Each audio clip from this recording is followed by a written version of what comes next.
up guys, Pranav here, and well, I have never done a color grading video before, and in my Samsung narrow mindedness video, a lot of people asked me about the color grading, and I also posted an Instagram story recently, and most of the responses there were for color grading, and well, color grading is a massive subject, okay?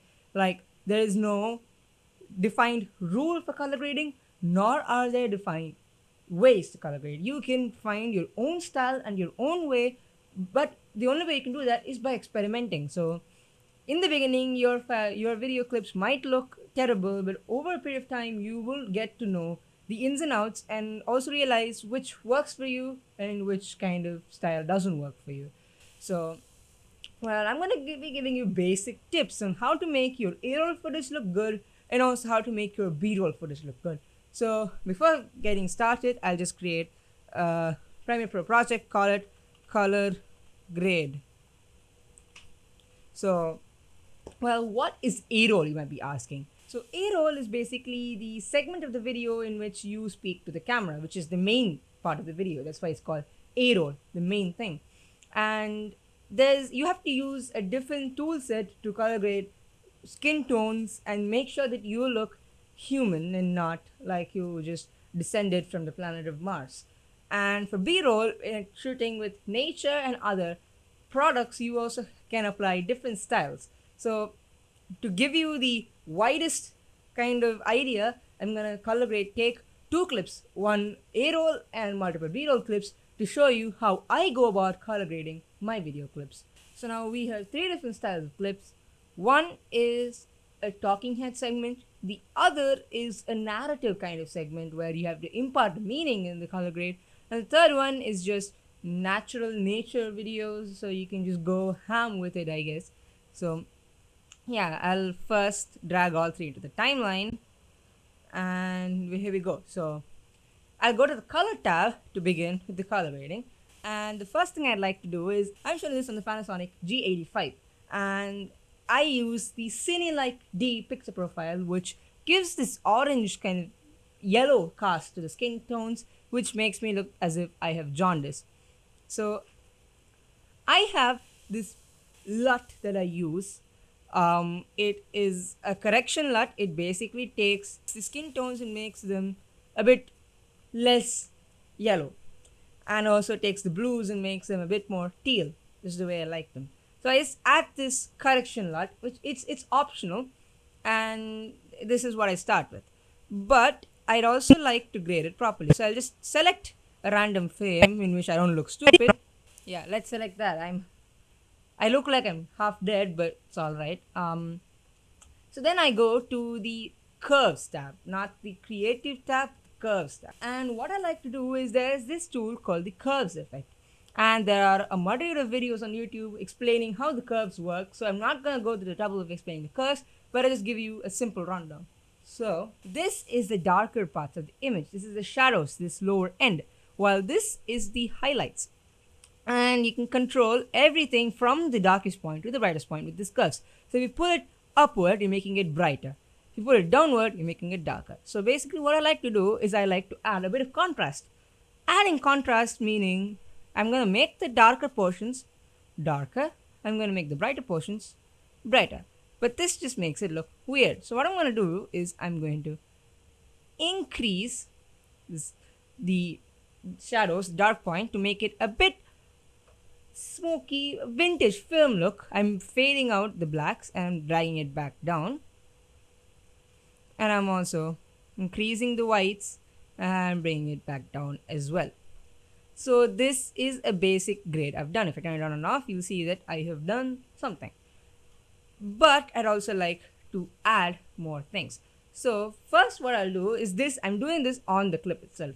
So I'll go to the HSL secondary and I'll select my skin tones. So if I select this, you'll see the selection I've made. So I'll just keep selecting until I get something that looks alright. And if I've gotten most of it, I'll just adjust these sliders to get the most out of my skin. So that's the maximum I'm gonna get. So what I'm gonna do is I'm gonna denoise this and also blur this out. So this is just my skin tones selected. So with this, I'm going to go to here, lumetri scopes, and I'm going to go to the vector scope. So this line here, that is called the skin tone line, and well, basically, no matter of your ethnicity and your complexion, everybody's skin tones lie on that line. And you'll notice that it's still leaning a bit towards the left. So it's leaning a bit towards yellow, if you can read it. So I'm going to add a bit more red to it. So I'll go to the correction wheels here and I'll drag it up slightly until the line kind of becomes like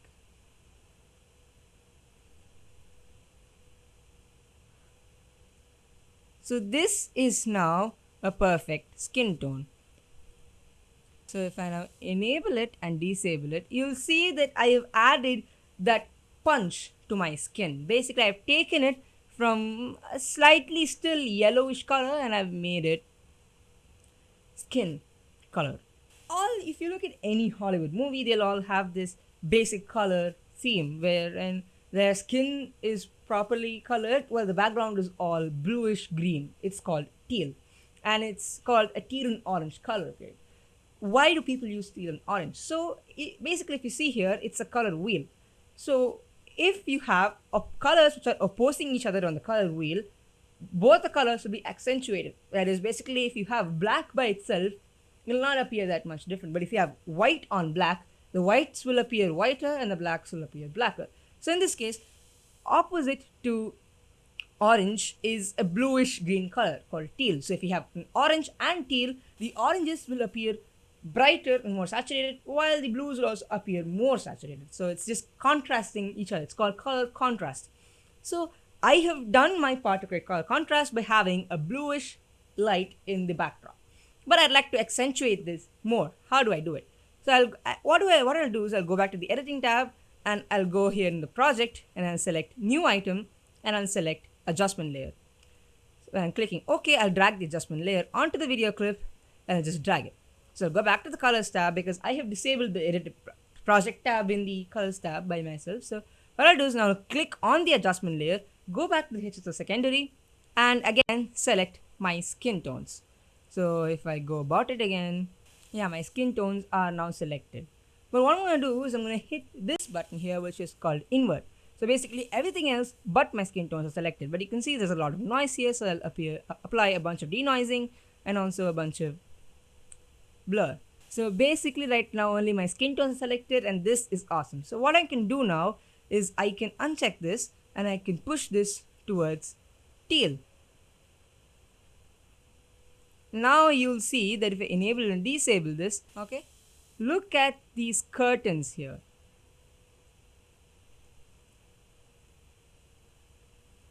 These curtains. So if I enable them, they get the teal color. And if I disable them, they don't get the teal color. But you'll also see that the teal blends in with my skin as well. You'll see here, it kind of adds a bit of teal to my skin color, which means that the selection there is not perfect. So I'll make it a bit more. So if I go back to fit and also denoise it a bunch, if I deselect this, now my skin should not change that much. But if you do this, just this, what this will do is basically take everything else that is not your skin tone and apply blue color cast to it, which will look weird if it's even applied to the shadows, meaning the shadows become blue. So to not do that, what I'll go do, and I'll go to the luma versus saturation and I'll create a point here and I'll drag this down. So what I have done with that is I've taken the darkest parts, for example, I can go to the speakers here, and if I enable and disable it, okay, it actually shows up in the phone as well. Like, look at the phone. I have taken off a bit of saturation, so meaning that my shadows are no longer blue tinted, only the rest of the image is.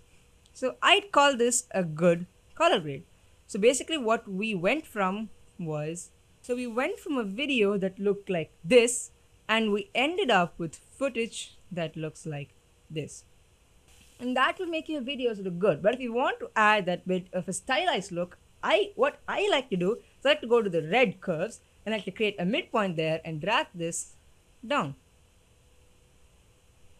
So if you notice, it'll give my skin a little bit of, you can call it, a nostalgic vibe. Basically, I'm taking off a bit of red from my skin, making it look slightly greener, which is not considered good, but it adds to the stylized look. And I prefer this. And if you look at any of my Instagram photos, you'll actually notice this exact color pattern. New devices are being launched faster than ever. Technology is moving at such a rapid pace that older devices often feel left behind. This clip is a different style. So what I'll do is I'll go back to the project, I'll drag the adjustment layer here, and if I make my timeline larger, I will drag the adjustment layer on top here. So the only reason that I graded on the main clip and also did some adjustments on the adjustment layer was because I wanted to isolate both my skin and the background. I could have easily done it with two lumetri color instances on the same clip, but I like to do this way so that it's non-destructive. I can just turn off this layer and look good. But normally what I'll do is I'll just create an adjustment layer and do all my adjustments on here. So if I go back to here, what I'll do is I'll again go back to the basic tab and I'll also again add the correction. So it will add that it's not changing anything, it's not adding more contrast, it's just taking the colors and pushing them in the right direction. So again here, I'd also rise up the shadows, make them a bit darker, rise up the highlights, and pull the highlights a bit down, creating that faded film effect. And I'm also going to go here to the red curves and do that here as well. And I'd also like to drag the red back, creating a bit of cyan in the shadows, which I'd also like. And now what I'm going to do is I'm going to go to the color wheels and I'm going to push teal in the highlights and push orange in the highlights and push teal in the shadows. But not too much. This is slight adjustments. If I reset it and slightly push it towards teal, like very slightly, and push the midtones back up to orange. So basically we took a clip that looked like this and we did this.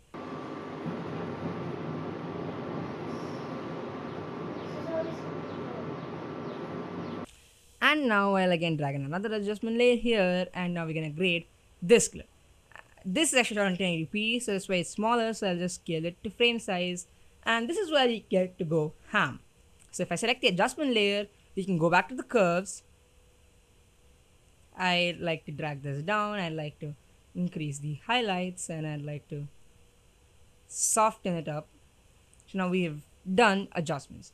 Now what I'd like to do is I'd like to go to the hue versus hue curve, select the oranges and the yellows and the greens, and I'll push them a bit towards orange. You see what that did there? Look at all the plants. Isn't that cool?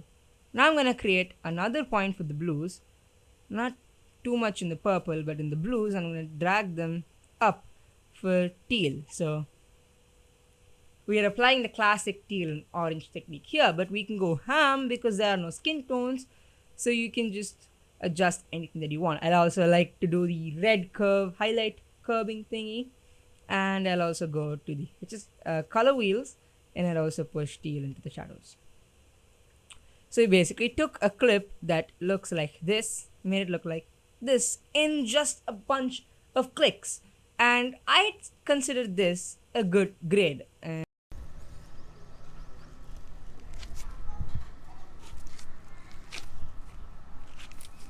So we took a clip that looked like this in the beginning, and we ended up with a clip that looks like this.